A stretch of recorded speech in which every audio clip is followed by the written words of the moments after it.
programa do meu, do seu, do nosso programa de política de Londrina e região, né? E hoje, com coisas novas aqui, né? Eu sou o Aguinaldo Nascimento, estarei no comando dessa transmissão. Ao meu lado sempre ele, Jean Monteiro.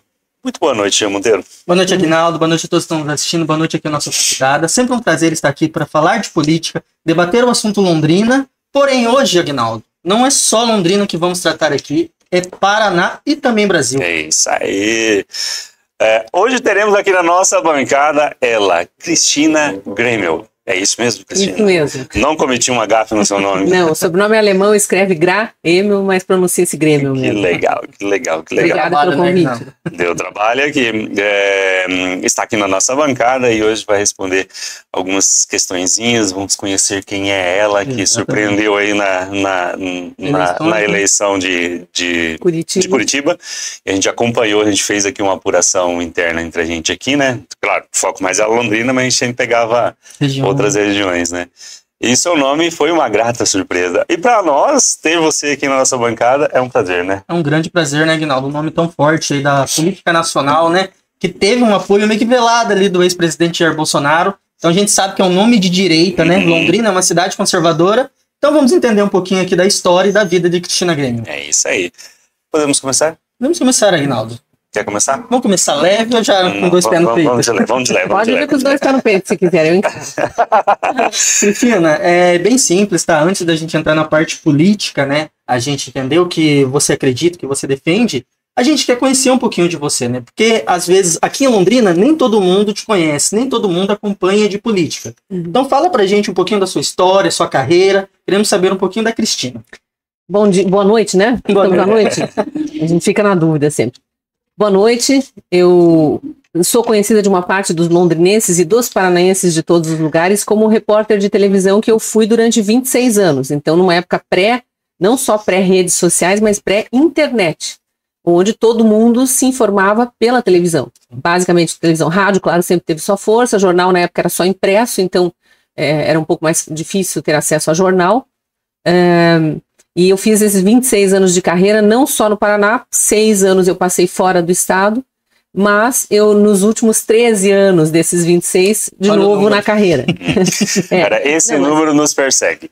Sério mesmo, a gente tenta fugir dele, mas eu voltei para Curitiba em 2001, eu comecei minha carreira no terceiro ano da faculdade, 1990, já cobri muitas campanhas eleitorais, acompanhei muitos mandatos, muitas gestões públicas municipais em Curitiba, eu sou curitibana, e no estado do Paraná também. Então, assim, a imensa maioria dos políticos que hoje estão aí, eu acompanhei muito de perto como repórter de televisão, ou eu acompanhei os pais ou os avós, porque na política tem isso das famílias se perpetuarem na máquina pública, né? E depois disso, 2016, eu saí, quando eu falo os últimos 13 anos, é porque eu passei 6 anos fora do Paraná, trabalhei na TV Bandeirantes do Rio, na TV Globo, nos áureos tempos do jornalismo televisivo, é sempre bom esclarecer. Depois eu fui correspondente no Nordeste por 2 anos, voltei para Curitiba em 2001, aí eu descobri que estava grávida do meu filho mais velho, que está hoje com 23 anos, então eu fiquei 2 anos meio freelancer no Sport TV, que foi uma experiência também, aquele ano do Atlético Paranaense campeão brasileiro, eu estava lá na cobertura com um barrigão de 6, 7 meses, né? E depois eu voltei para a RPC e ali que foram mais 13 anos no jornalismo, na reportagem de TV. 2016 eu saí e aí eu comecei a estudar na época chamadas novas mídias, né? E entrei com tudo para o jornalismo digital. Primeiro de forma independente, fazendo lives quando essas ferramentas surgiram nas redes sociais. Época da Lava Jato, eu dava sempre um apanhadão, lia os processos, acompanhava todas aquelas delações, os depoimentos e fazia um resumo. E começou a ter tração, a Gazeta do Povo, recém-digitalizada na época, me chamou para ser a profissional de vídeo, para ajudar a implantar a editoria de vídeos e colocar programas, daí no caso de análise política, a Gazeta já era um veículo de cobertura nacional naquele momento, e eu comecei ancorando e aí opinando e acabei virando colunista e comentarista também, aí veio Jovem Pan, Revista Oeste, isso tudo que o pessoal já sabe porque é mais recente, né? Jornalismo de opinião. Então já estou há quase 9 anos no jornalismo de opinião. E você sempre... Pode, não sei se você ia perguntar isso, mas eu ia perguntar se você, como jornalista, o que te mais puxava era a parte política, é isso? O jornalismo ele é muito atrelado à política, porque eu sempre digo que o jornalista ele é porta-voz da sociedade. O que acontece com uma pessoa que está enfrentando um problema? né? Seja um problema de relação comercial, uma questão de consumo, seja de relação com a vida pública mesmo. Um médico que está faltando no posto de saúde, uma escola com goteira, o que for, buraco na rua, ele tenta o acesso ao poder público. Se não consegue o acesso, ou se vai lá, reclama e não vê o problema resolvido, ele procura a imprensa para denunciar, porque aí faz barulho, muita gente fica revoltada, mais gente passa a cobrar. Isso eu estou falando lá quando não tinha rede social. Agora a cobrança pode ser direta com o gestor público, né? Então eu tenho essa visão de que o jornalista ele está muito acompanhando a política por isso, porque a política está na nossa vida. Então se o preço do café, do ovo começa a disparar, como a gente enfrenta agora, eles chamam a imprensa, eu digo eles, as pessoas em geral, né, a população, chamam as pessoas, vem comigo no mercado para ver o que acontece, vou entrar com... Eu sou jornalista da época ainda pré-Plano Real, então ainda cobri a época da inflação. Né?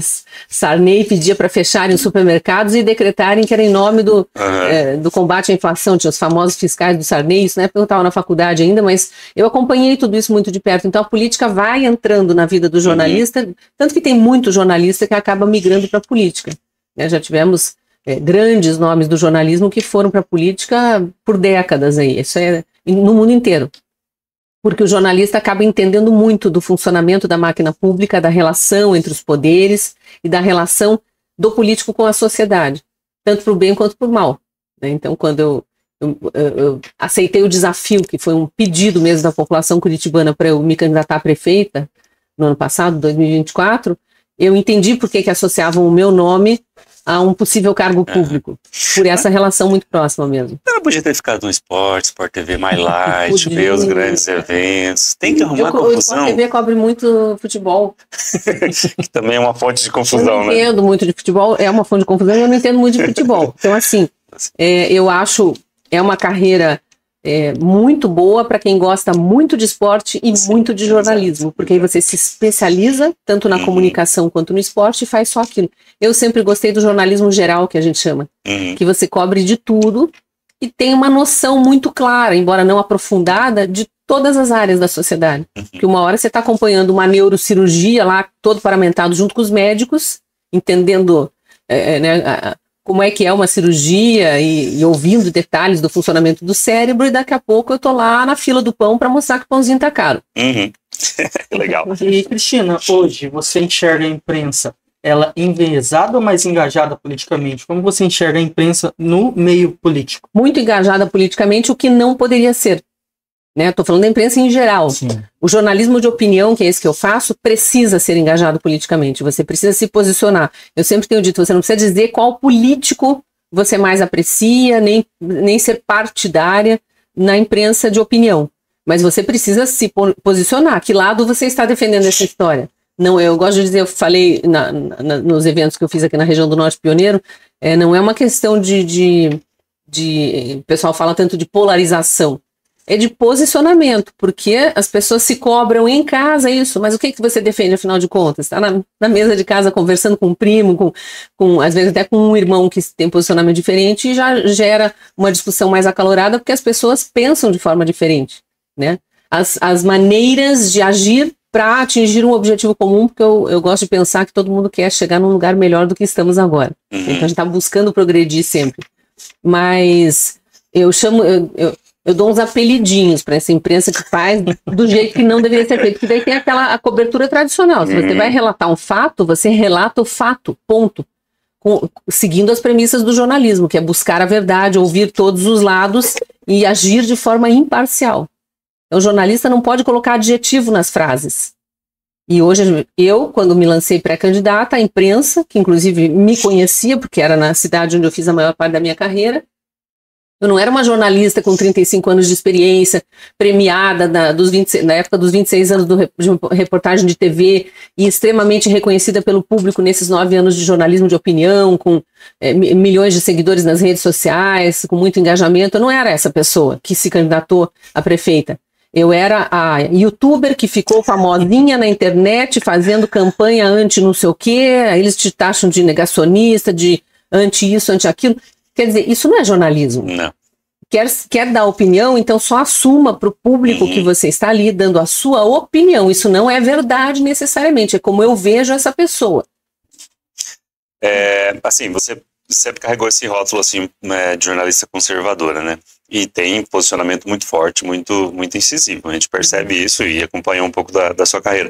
Você já se arrependeu de algum posicionamento desse que você deu em alguma entrevista, em algum momento da sua vida? Não, nenhum. Eu faço muito programa ao vivo, né? Eu tô falando sempre foi conhecida, não, desses 9 anos pra cá, porque na época que eu era repórter de televisão, ninguém sabia o que eu pensava a respeito de nada. Tanto que na campanha tentaram me difamar, indo entrevistar e as colegas de trabalho, mas ela sempre foi assim, extremista, ela sempre defendeu extremista, porque a gente defende a vida desde a concepção e eles acham que isso é extremo. Né? Ser moderninho é defender assassinato de bebê no ventre das mães como se fosse anticoncepcional, método anticoncepcional, né? Pós-concepção. Mas iam lá e o pessoal dizia, não, ela parecia ser de esquerda, ela parecia porque ele era de esquerda, e o jornalista que está falando, né, dando informação em off, e achava que eu defendia alguma causa que ele defende, porque a gente quer que o pobre tenha acesso à educação e saúde de qualidade, a gente defende um assistencialismo, entre aspas, desde que tenha porta de saída, né? E o outro lado defende que a pessoa fique lá nas bolsas da vida eternamente, refém daquele político que está concedendo a bolsa. Que somos nós que pagamos, né? Sim, tá. Não é dito, mas somos nós que pagamos.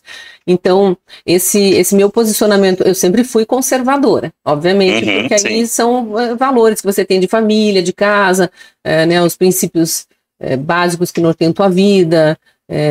Eu sou cristã, sou católica, então você tem algumas coisas que você defende em função de crenças religiosas, todo mundo tem, né, seus valores, o que te guia.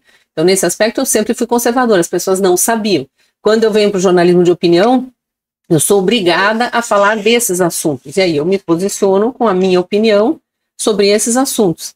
O que o pessoal vai vendo com mais clareza é porque há uma coerência na fala, então ninguém tem dúvidas de que eu defendo isso. Porque eu venho dizendo isso desde que eu passei a dizer o que eu penso.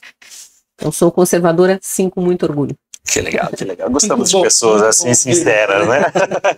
E verdadeiras, de Monteiro. E Cristina, agora vamos falar um pouco sobre a sua campanha 2024, né? Como a gente falou aqui no início, você foi uma grande surpresa, né? Você veio por um partido pequeno, que é o Partido da Mulher Brasileira, né? E ninguém esperava o resultado que você teve, né?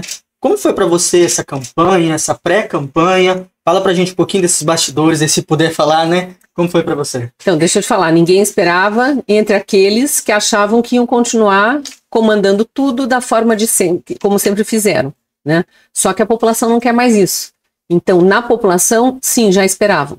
Tanto que, em 23, quando começaram a surgir os nomes que queriam se pré-lançar candidatos à Prefeitura de Curitiba, eram os mesmos de sempre. Ex-prefeito, prefeito, vice-prefeito, ex-governador, ex-senador, deputado federal, deputado estadual, tem problema? Nenhum problema, só que a população não estava gostando daquelas opções. E começaram a procurar nomes, e quando eu falo isso é assim, grupos de amigos, grupos de WhatsApp, famílias, associações de bairro, estava todo mundo discutindo, mas vocês estão vendo quem está surgindo? Esse cara de novo, na prefeitura de novo, mais uma vez, tudo do mesmo. Com esses 4.000 moradores na rua, que a gente nunca teve em Curitiba, a nossa cidade já não é mais aquele modelo em transporte público, todas as questões começaram a ser discutidas. E quantos habitantes tem em Curitiba? Atualmente 2 milhões, perto de 2 milhões, né? Londrina tem quase 600 mil, tem 4.000 também moradores de rua. O problema tá bem mas eu não vou dizer que Curitiba tá bem. Tá bem quem não tem o problema. E o problema não são eles.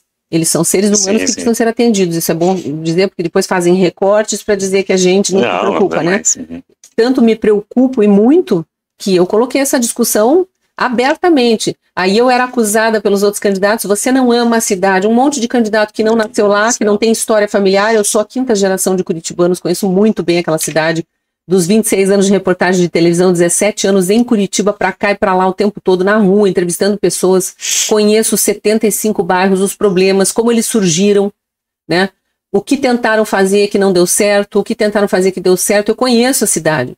Então, me acusarem de não gostar de Curitiba, eu dizia justamente por gostar que eu tô aqui. Que eu parei uma carreira, num auge da carreira, num momento de muito retorno, de muita interação com o público no jornalismo, não precisava estar aqui, mas entendi a demanda dos meus conterrâneos, que assim como eu estão insatisfeitos, quero uma cidade que de novo nos orgulhe. Se tem apenas um ou dois problemas aqui, mas tem inúmeros problemas em Curitiba, como toda cidade grande, como Londrina também tem. E isso foi gerando uma mobilização grande na cidade.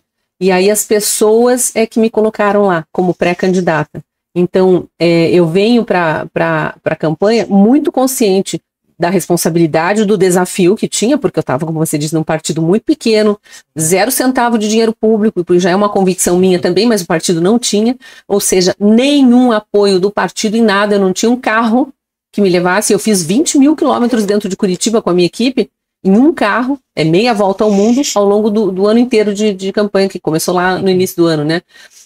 Então eu sabia que era possível. Obviamente que eu não tinha nenhuma noção de quantos votos eu faria, mas eu sabia que era possível. E tanto a população queria, que foi aderindo, e eu digo que cada um dos meus 390.254 votos são cabos eleitorais.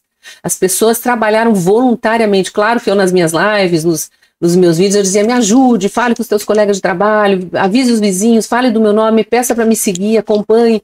Então foi ganhando tração. Agora, o meio político fingia que eu não existia. Os institutos de pesquisa não mencionavam o meu nome, a imprensa não me chamava para entrevista. Então, claro, nesse sentido foi uma surpresa, né? Por isso que a gente falou que surpresa, porque a gente, na campanha, né, na eleição, claro, além de Londrina, a gente estava olhando outras cidades, principalmente a capital, a gente via seu nome não muito lá, né? A gente falava 2, 3 nomes lá e a Cristina nada. Vou falar uma coisa que é importante falar para o eleitorado, porque já estão surgindo pesquisas e tudo mais. Os institutos de pesquisa, isso eu falei ao longo da campanha, às vezes são usados como ferramentas de manipulação da opinião pública, ferramentas de desinformação.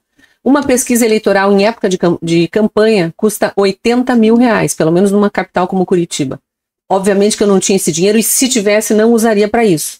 Mas tem veículos de imprensa encomendando pesquisas, associações de classe, associações comerciais, sempre tem quem encomende a pesquisa. O problema é que eles já tinham lado, eles já tinham partido, eles já tinham candidato. E não era eu. Eu não era a candidata que o próprio eleitorado disse do sistema. Eu era a candidata que o próprio eleitorado definiu como antissistema. E aí o meu nome não era colocado nas pesquisas, o que é ilegal. A partir do momento que um partido anunciou no TRE e mandou o nome para os institutos de pesquisa e para a imprensa, não pode mais ficar de fora. Durante 7 meses de pré-campanha e primeiro turno, não mencionavam o meu nome. Mas, na última semana do primeiro turno, começaram a colocar porque sabiam que eu ia com força e talvez até chegasse ao segundo turno, eles sabiam. E aí me colocavam com 1%, com 2%, só que eu fiz 31% no primeiro turno. Como é que a gente vai acreditar em pesquisa que erra? A que mais acertou, desses institutos mais conhecidos, a que mais acertou, errou 20 pontos percentuais. Eles divulgam que a margem de erro é 2 pontos. Então faltou pode, só um 0 nesse 2 aí, né? 20%. Não pode, é por isso que o nome não aparecia. E claro, quem está fora de Curitiba não estava acompanhando aquela manipulação, não estava entendendo o jogo. E de repente surgiu um nome lá que não aparecia no noticiário. Você saiu pelo partido... Da Mulher Brasileira, PMB. Partido que ninguém conhece, nem eu mesma conhecia quando me filiei. Mas esse convite, ele surgiu deles ou você que procurou esse partido? Como é que foi essa concepção aí? Assim, eu comecei a ser instigada a me lançar pré-candidata a prefeita por pessoas comuns, pessoas que não estão na vida política, né? E sim, associações de bairro, depois começaram a vir alguns representantes de associação de classe. Eu fiz muitas reuniões ao longo do ano de 2023 até entender a demanda e entender o porquê viam no meu nome essa possível candidatura, né, de direita, mais conservadora, representando uma nova forma de fazer política e de fazer campanha, inclusive. E quando eu aceitei, eu tive que buscar partido político, porque não pode concorrer no Brasil sem estar filiado a um partido.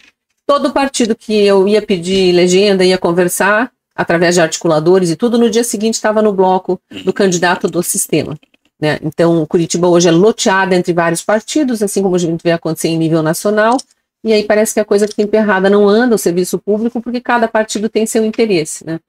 E aí me sobraram os pequenos partidos, e dos pequenos partidos o PMB foi o que me pareceu mais interessante, que era um partido, segundo a fundadora e presidente nacional, que foi fundado para atrair mulheres para a política, Partido da Mulher Brasileira. Tem homens também, porque não se consegue fechar a chapa só com mulher, a mulher tem menos interesse pela política ainda. Então tinha uma proposta ali, e era um partido que não se definia ideologicamente em nenhum espectro, mas lá no estatuto está escrito antifeminista. Eu falei, já tem um alinhamento aqui. Já está um pouquinho, né? Que não é que não defenda os direitos das mulheres e que não queira que a mulher tenha espaços e reconhecimento, mas eu não defendo essa pauta feminista atual que acha que todo macho é tóxico e já classifica os homens de macho, já essa discussão muito acalorada nesse sentido, né, pejorativo. Então, eu achei que seria um partido que me apoiaria, que no fim das contas não me apoiou. No meio do caminho, sabe-se lá porque a gente imagina, não pode dizer, afirmar, mas decidiu que eu não seria mais candidata. A questão é que entramos numa guerra jurídica e eu venci. No TSE, homologou minha candidatura, eu fui até o final. A presidente nacional, um pouquinho antes do primeiro turno, mudou o presidente estadual, porque o presidente estadual e o municipal, que são homens, por isso que eu digo, tem que valorizar os homens que nos defendem também, né? Eles lutaram juridicamente ali para manter minha candidatura e vinham comigo. Ela substituiu o presidente estadual porque o mandato venceu e o novo presidente estadual, uma semana depois, viu a candidata passar para o segundo turno sem ter gastado 1 centavo do partido nem do dinheiro público e se declarou neutro no segundo turno. Como então eu assim? fui realmente sozinha, entre aspas, eu fui realmente junto com 42% dos curitibanos, uma força muito grande, de um desejo popular de mudança. Você só carregou o nome do partido, enfim, sem apoio dele, né? Aí obviamente que no que terminou a eleição eu já me desfiliei, né, explicando, tem um vídeo lá nas minhas redes sociais explicando o porquê da desfiliação, porque o eleitor às vezes não entende, e vários partidos naquele momento já estavam me procurando, eu acabei acertando a filiação no Podemos, que é o meu partido atual, e já no ato da filiação, que foi em Brasília, porque o convite para eu ir para o partido foi feito pela presidente nacional do partido, a deputada federal de São Paulo, Renata Abreu. Ela me convidou, ela me levou a Brasília para fazer a filiação em Brasília e já anunciou, já me colocou na condição de pré-candidata ao Senado naquele momento, 12 de fevereiro. Que beleza, já Monteiro? É exatamente nesse ponto que eu já ia chegar, né? Falar um pouco sobre Senado, né? Uhum. Já surgiram algumas pesquisas, né, que te colocam em mais de um cenário como a favorita ao Senado aqui no Paraná. Quero que você fale um pouquinho sobre essa pré-candidatura e a importância da gente eleger senadores conservadores, tanto aqui no Paraná quanto no Brasil. Sim, 2026 eu tenho dito que é uma janela de oportunidade talvez única para nós que estamos vivos e ativos aqui na política, querendo um Brasil diferente, um Brasil melhor, porque se não aproveitarmos, talvez a gente entre num caminho que não teremos chance de ver a mudança depois. Sempre lembro, China e Rússia já estão há mais de 100 anos com o comunismo implantado, a Cuba já está há quase 70 anos nas mãos do comunismo, Venezuela 30 anos, Nicarágua já vai para 20 e tantos anos. Então, quando o comunismo se instala, e é sempre pelo controle e pelo poder das armas, colocando o exército contra a população, desarmando a população e colocando o exército contra a população, é muito difícil reverter. Então, vai precisar de várias gerações depois se a gente permitir que esse avanço do comunismo no Brasil, a gente chama de comunismo para ficar mais claro, mas é a esquerda dominando, a esquerda sempre tem um projeto comunista, né? Conforme a gente vai avançando no comunismo, ou permitindo que o comunismo vá se instalando, fica mais difícil a reversão. 2026 nós vamos votar em 2 candidatos, em 2 senadores por estado, então é uma chance grande de renovar mesmo o Senado. E nós estamos nesse estado de coisas que estamos caminhando para o comunismo, não só porque a gente está sendo governado pela extrema esquerda, mas porque o Senado está muito omisso. Então, quando a gente vê um tribunal jurídico, o STF, invadir os outros poderes, querer governar, querer legislar, sendo que eles são apenas juízes e não de carreira, ministros, né, indicados pelo presidente da República para atuarem como juízes, estão criando leis, estão governando, às vezes, até ou invadindo competências do governo federal, é porque o Senado está omisso. Então, eu me pré-candidato ao Senado com esse desafio de ser mais uma das possíveis 54 novas vozes, porque dos 81 senadores nós vamos colocar 54 nomes novos, ou, enfim, reeleitos. Em alguns estados tem candidato à reeleição, aqui no Paraná não, e com uma chance real de mudança. Você falou de pesquisa, eu vou só relembrar. Institutos de pesquisa, às vezes, são usados como ferramentas de desinformação. Não é porque me colocaram na frente que eu vou dizer vamos acreditar 100%. Com uma pequena exceção.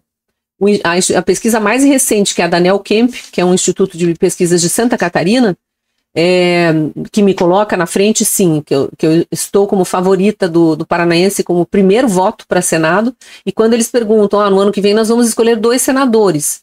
Se você não votasse nesse senador que você disse que vai votar, em quem você votaria? No segundo voto eu também sou favorita, o que significa que quem não vota em mim como senadora, como primeira escolha, me considera como segunda escolha. Então, nesse momento, estou num panorama bom na pesquisa da NELCAMP, que é a única pesquisa, o único instituto que na eleição municipal de Curitiba acertou desde o início, acertou que eu ia para o segundo turno, não sabia quem seria o meu adversário, mas sabia que eu estava garantida, e realmente foi empate técnico com o adversário que chegou, né? E os outros institutos erraram 20% para mais. Teve instituto que errou 30%, que dizia que eu tinha 1% e eu fiz 31%. Então a gente tem que ter muita cautela nesse momento, até porque as pesquisas estão te colocando como favorita ao Senado, a Neocamp me colocou. Nas outras, às vezes nem meu nome está lá. De novo começou o processo, e eu fui a primeira candidata no dia 12 de fevereiro de 2025, a me lançar no Paraná como pré-candidata ao Senado. Como é que meu nome não está lá?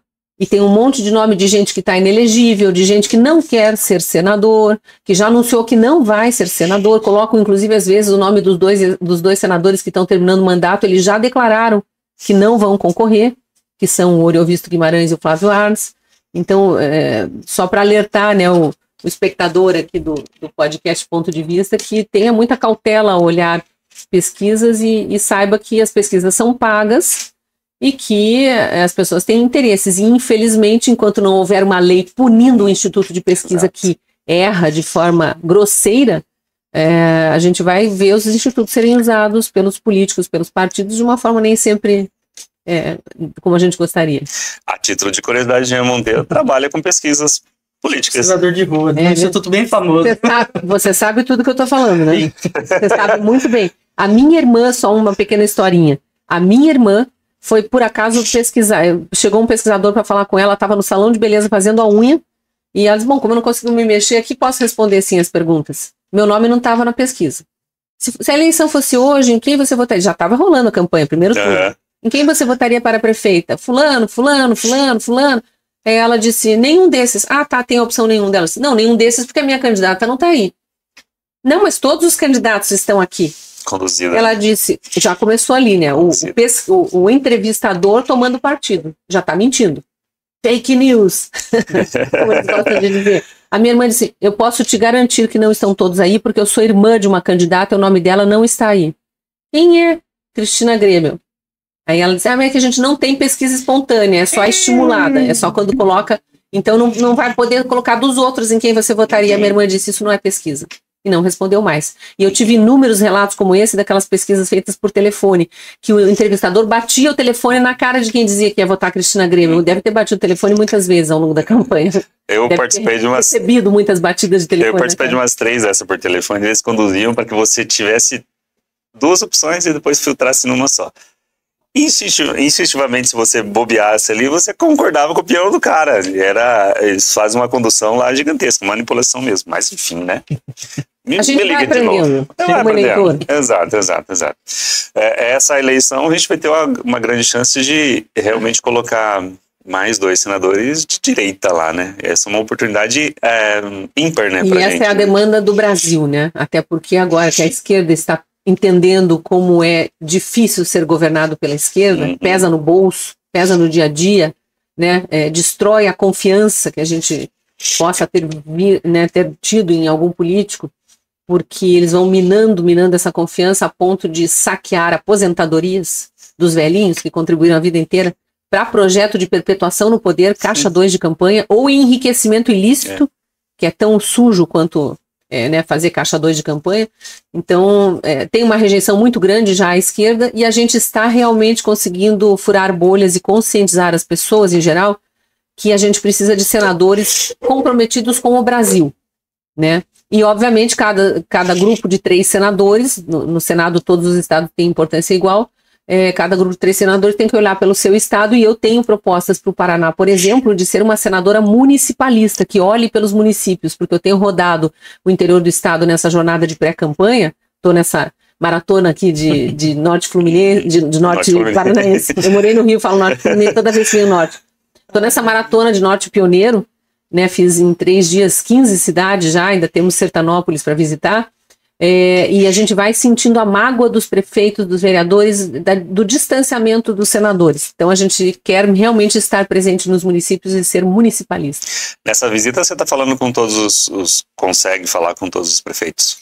Alguns não abrem porta por já terem comprometimento político, mas a gente está com o nosso jeitinho conseguindo fazer o recado chegar assim. Presidente de Câmara de Vereadores, aceitação muito grande, às vezes um vice-prefeito abre as portas.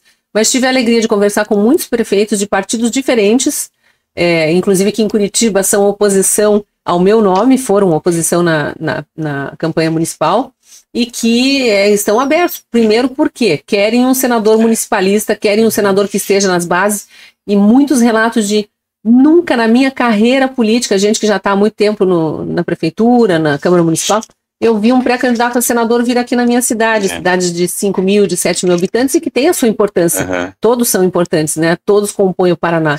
E nós queremos visitar, até outubro do ano que vem, as 399 cidades e ouvir as demandas da população. Você chegou em Londrina ontem, trouxe o frio pra gente, né? A gente é do londrinense, aqui deu 20 graus, já tá vou te dizer que eu trouxe o frio não de Curitiba, mas de Venceslau Brás. Nós pegamos 4 graus em Venceslau Brás. Conseguiu achar o prefeito de Londrina? Em Londrina, a gente chegou ontem à noite, né? Tive uma palestra muito gratificante para cerca de 150 patriotas, pessoal dos movimentos de direita. É uma alegria ver que a direita de Londrina está comigo também, em peso, bastante ansiosa por ver um Senado mais operante, né? Mais ativo, mais corajoso, menos atrelado a presidentes do Senado que não querem o que nós queremos. Por exemplo, colocar em votação um pedido de impeachment de ministro do STF que não respeita a Constituição. Em específico, Alexandre de Moraes, que é o nosso algoz do momento. E agora cedo, já percorrendo uma jornada de entrevistas, eu vou para Sertanópolis participar de um evento com vereadores. Então, desta vez, é porque essa jornada não era uma jornada londrinense, era norte pioneiro. Então, a gente priorizou outros municípios do entorno, finalizando na região aqui de Londrina. Mas a gente vai fazer uma programação só para Londrina. Ficarei aqui alguns dias. Se o prefeito quiser me receber, vai ser um prazer conversar com ele. Se fosse hoje, não daria. Ele foi para a França. Meu Deus do céu. Enfim. Vai, Jean Monteiro, senão eu falo demais. Bom, Cristina, a gente já entende que você é uma pré-candidata ao Senado, né? Que você é de direita conservadora. Quero saber como que está esse nome, Cristina Grêmio, pela direita. Como está os deputados, senadores que já estão, como eles conversam com você. E quero saber se você tem conversa com o também pré-candidato Felipe Barros, que é candidato aqui por Londrina. O deputado Felipe Barros, eu sempre tive muita conversa com ele, como jornalista, ele como deputado, eu conheci ele no mandato, obviamente não o conhecia antes, e sempre teve abertura nos meus espaços jornalísticos, inclusive nos momentos de maior perseguição que ele sofreu, e nem a imprensa queria ouvi-lo, e eu abri meus espaços na época como colunista da Gazeta do Povo, na Rádio Auriverde, na Jovem Pan, sempre ele era entrevistado também quando eu estava lá como comentarista, depois na Revista Oeste, onde eu também fui comentarista. Nunca tive problema, é um representante da direita, né? E a gente tem 2 nomes para a direita. A questão é que as pessoas hoje acham que qualquer um que entre para disputar é teu adversário.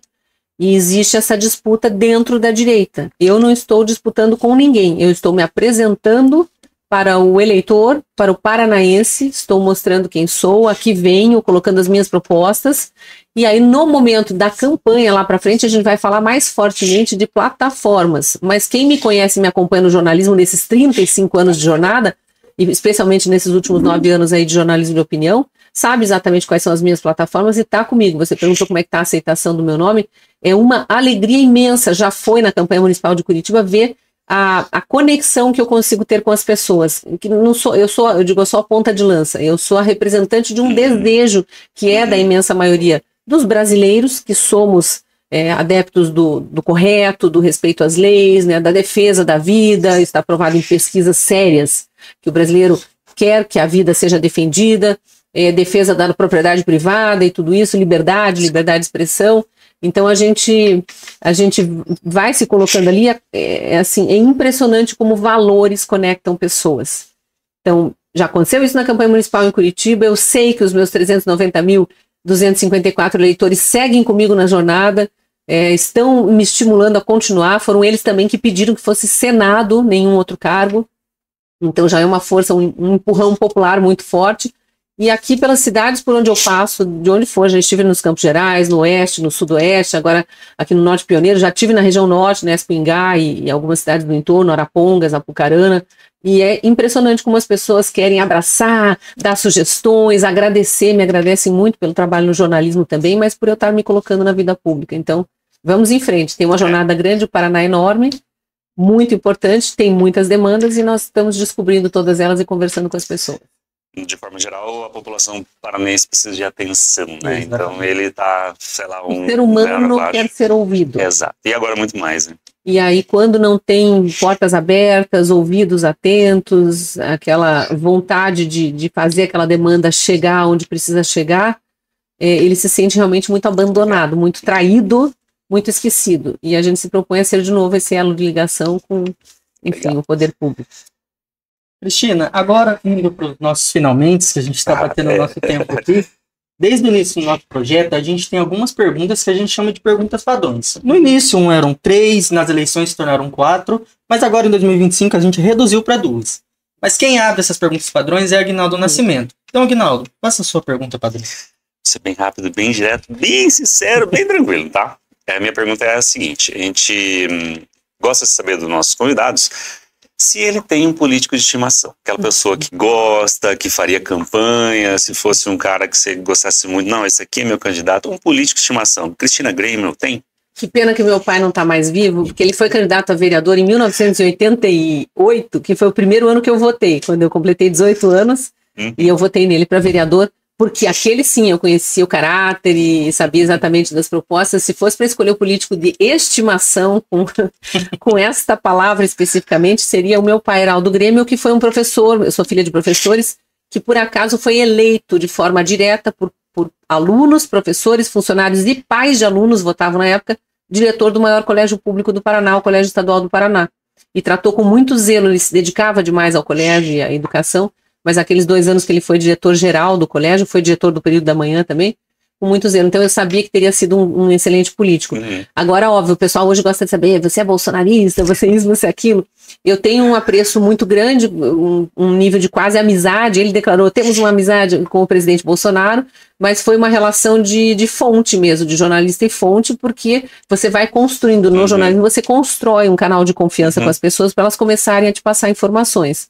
Então, eu tive esse prazer de conseguir me aproximar do presidente Bolsonaro ainda na presidência, de uma forma muito mais esporádica, porque era presidente da República, eu tinha acesso a muitos assessores muito próximos, alguns ministros, e depois que ele saiu da presidência, comecei a ter um contato mais direto. Tive esse apoio informal, claro, porque o partido dele resolveu caminhar com uma outra proposta, que não é necessariamente a de direita, mas eu me sinto bastante alinhada aos valores que ele defende, e eu cobri o governo Bolsonaro. Eu vi o nível da perseguição, mas muito mais do que isso, eu vi os resultados que conseguiram, mesmo sendo atacados todos os integrantes do governo, dia sim, outro também.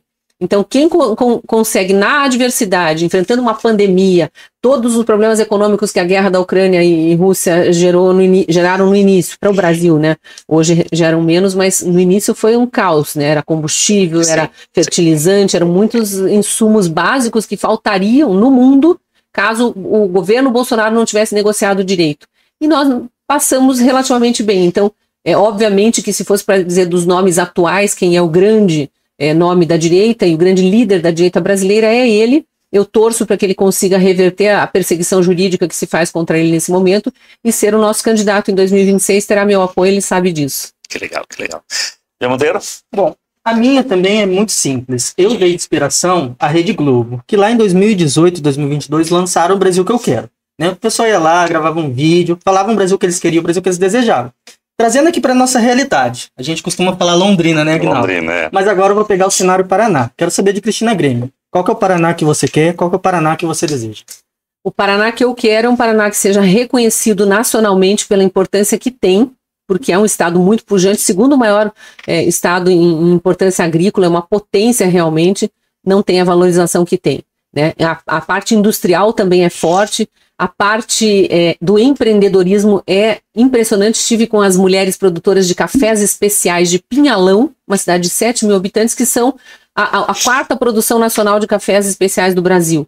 E o Paraná não conhece, muito menos o Brasil. Então a gente precisa ter um reconhecimento maior, e com o reconhecimento vem também o investimento.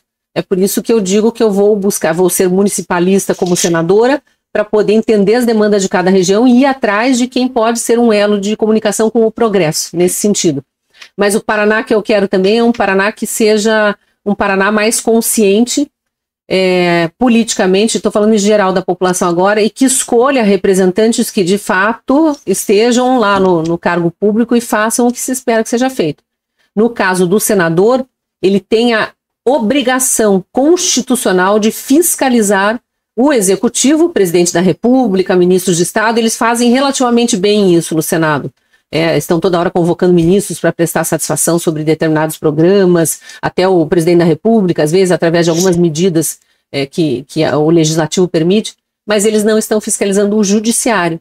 E eu sempre digo no jornalismo de opinião, nos meus comentários, que a gente vive uma ditadura da toga, e de fato a gente está num estado de exceção, com uma insegurança jurídica absurda.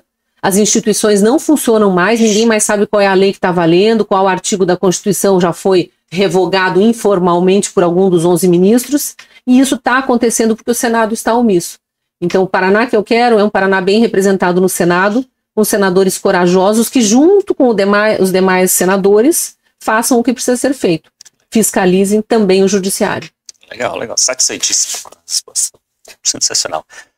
Agora, infelizmente, a nossa agenda está bem apertada. A gente vai para os nossos finalmente. Todo podcast tem aquelas considerações finais, né? Aqui em Londrina a gente está mudando esse negócio. Então eu falo que nossas considerações finais, este é o momento do nosso convidado, é o momento do podcast Ponto de Vista da Cristina Grêmio. Sinta-se à vontade, pode falar o que você quiser. Eu vou usar o ponto de vista para pedir que vocês tenham um ponto de vista diferente sobre a Cristina Grêmio e me acompanhem nas redes sociais. A gente sabe que as redes sociais são a nossa forma de comunicação e de interação mais direta, né, com as pessoas. Hoje em dia eu peço que me sigam. Eu sei que tem muita gente que não me conhece, que não conhece a minha trajetória e não conhece as minhas opiniões e o que eu defendo. Então, conhecer um pouquinho hoje aqui através do podcast de vocês, agradeço bastante pelo espaço, muito importante para mim. Mas me sigam lá, eu sou Cristina Grêmio, que é o meu sobrenome, em todas as redes sociais. Escreve Cristina Grêmio. Então, procura por Cristina GRA. Já vai me achar, porque o meu perfil é verificado, tenho bastante seguidor e costuma ser o primeiro a aparecer. Não tem ponto, não tem underline, não tem número, porque às vezes surgem os perfis falsos. Cristina Grêmio, Cristina Grêmio, em todas as redes sociais. Me siga, interaja, mande sua opinião, comente os posts que eu faço lá, vai acompanhando minha trajetória na pré-campanha, que eu tô registrando tudo e colocando lá. Então, nesta semana, o Norte Pioneiro está em voga nas minhas redes sociais. Legal. E também vai me conhecendo melhor para chegar em outubro de 2026 e saber em quem está votando, poder escolher com bastante discernimento. É isso aí. Jean Monteiro, suas considerações finais, meu jovem? Bom, Aguinaldo, primeiramente agradecer a oportunidade de estar aqui para falar de política e conversar sobre o futuro do nosso país, né? Como a Cristina deixou bem claro aqui, as eleições de 2026 é muito importante porque a gente pode ter uma renovação no Senado. O Senado que é uma casa muito importante para mudar o rumo do país. Então, você que está nos assistindo, se informe, pesquise sobre a vida dos candidatos, não é só aqui no podcast Ponto de Vista, mas vá atrás, vá nas redes sociais, porque ali você tem um grande exemplo do que essa pessoa já fez. Então, pesquise o seu candidato e cobre. É isso aí. Agradecer aí a presença de quem veio pela audiência de Cristina Grêmio. Agradecer os nossos telespectadores aí. Para nós foi um prazer gigantesco ter você aqui. Quando o Jean falou, a gente tem a chance de entrevistar a Cristina Grêmio, a que perdeu a eleição de Curitiba, tá feito. Ele falou que horário. Se ela quiser de madrugada, eu faço o programa de madrugada. Eu gosto de dizer, não é a que perdeu a eleição de Curitiba, é a que ganhou o Paraná. Exato, literalmente. Então, a gente... seu nome foi cogitado, falei, não, agora, vamos, quando que é? Já vamos encaixar e vamos fazer. Muito obrigada. Porque realmente você transmite muita segurança nas palavras, a gente teve o prazer de acompanhar a sua palestra aqui em Londrina, lá no hotel, né? E a aceitação das pessoas aos nossos lados ali era gigantesca. Quem conhecia, tinha uma pessoa que não conhecia você ali, que passou a já gostar, e com certeza vai ser mais um eleitor, mais um número a mais nesse seu ranking de eleitos aí, né? Obrigada. Agradecer a todos que ficaram até este momento. A gente vai fazer alguns materiais de divulgação aí, alguns cortes. Pode ficar tranquilo que a gente não vai tirar nada do contexto, porque não é o nosso perfil. A gente gosta de levar a política de uma forma simples, mais light e mais tranquila, até mais divertida, né, para as pessoas, né? Algum recado a mais? Um beijo para vocês, muito obrigada pelas palavras, pela consideração, pelo carinho, pela acolhida mesmo. Eu acho que as pessoas hoje em dia, como a gente vive essa era da informação para o bem e para o mal, elas conseguem ver a verdade nos olhos da pessoa. Mas também na força das palavras, na coerência ao longo da sua trajetória. Por isso que eu peço que me sigam nas redes sociais, porque aí você pode voltar lá na eleição municipal e ver como é que foi feita a minha campanha. Tá tudo lá na rede social, que foi muito diferente da campanha adversária contra mim. Né? Eu não fiz uma campanha de calúnias, de difamação, de ataque, de demonstração de poderio econômico, nada disso, até porque não tinha nada disso. Mas eu fiz uma campanha honesta me conectando com pessoas. Então essa verdade vai conectando e é o que a gente quer na vida pública, né? Que legal. E, Agnaldo, portas abertas para voltar quando quiser, né? Quando estiver em Londrina, se quiser trazer frio, pode trazer também. A gente está bem preparado, né? Quando estiver em Londrina, a gente está à disposição aí, acompanhar um evento seu, não necessariamente um podcast, mas qualquer lugar a gente está aí à disposição. Vamos nos ver novamente, com certeza. Obrigado. Com certeza. No mais, é o que eu sempre digo a todos vocês, né? Fiquem com Deus, fiquem sempre são, salvo e seguro e junto dos seus. Até quarta-feira.